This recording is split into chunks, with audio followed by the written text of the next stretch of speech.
ফ্রান্সে অনুষ্ঠিত হয়েছে 4 দিনব্যাপী মুসলিমদের বৃহত্তম বার্ষিক সম্মেলন। প্রশাসন নিষেধাজ্ঞা দিলেও আদালতের রায়ে 7 বছর পর আয়োজিত হয় এবারের 40তম অধিবেশনটি। বাংলাদেশি শিক্ষার্থীরাও সেখানে প্রতিযোগিতায় অংশগ্রহণ করে পুরস্কার পান। ফ্রান্স প্রতিনিধি এম এ হাশিম জানাচ্ছেন বিস্তারিত। ফ্রান্সে মুসলিমদের বার্ষিক সভা রনকন্ট অ্যানুয়াল দে মুসলমান দে ফ্রান্স, যা ইউরোপের অন্যতম বৃহৎ মুসলিম সমাবেশ হিসাবে পরিচিত। ফ্রান্সে বসবাসরত 6 মিলিয়নের বেশি মুসলিমদের জন্য এ ধরনের বড় মুসলিম ফেস্টিভ্যাল সাধারণত দেখা যায় না। We start again after 7 years. We managed to do it again this year. Alhamdulillah, we see there are a lot of people, a lot of talks, a lot of things happening at the same time. People are happy, so we are very happy also, alhamdulillah.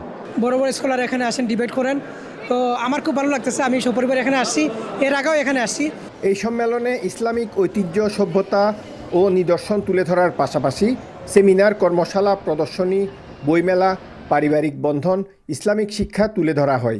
এখানে অনেক culture, অনেক knowledge আছে, Islamic knowledge, আর অনেক কিছু দেখারও আছে, অনেক ভালো একটা জায়গা। We are presenting a memorial for people in Gaza, for the victims of the genocide. And here we have the tree where people can put a little message of hope for the people in Palestine. বাংলাদেশে রোহিঙ্গা শরণার্থীদের সহায়তার ব্যবস্থাও এই সমাবেশে রয়েছে। We are fully dedicated to help Rohingya community in Bangladesh, and today we are here to meet our donors, especially to explain them what the problem. এখানে মুসলমানদের জন্য অনেক ইভেন্ট রয়েছে। এখানে বাচ্চাদেরকে নিয়ে আসলে তারা মুসলমানদের কৃষ্টি কালচারগুলো উপলব্ধি করতে পারে, তারা মুসলমানদের ইতিহাস ঐতিহ্যগুলো জানতে পারে। শিশু কিশোরদের জন্য শিক্ষণীয় বিষয়ের পাশাপাশি প্রতিযোগিতা অনুষ্ঠিত হয়। এতে বাংলাদেশি শিক্ষার্থীরাও অংশগ্রহণ করে পুরস্কৃত হয়। বিশুদ্ধ কোরআন শিক্ষার মাধ্যমে আস্তে আস্তে করে এই পর্যন্ত গড়ে তুলেছি।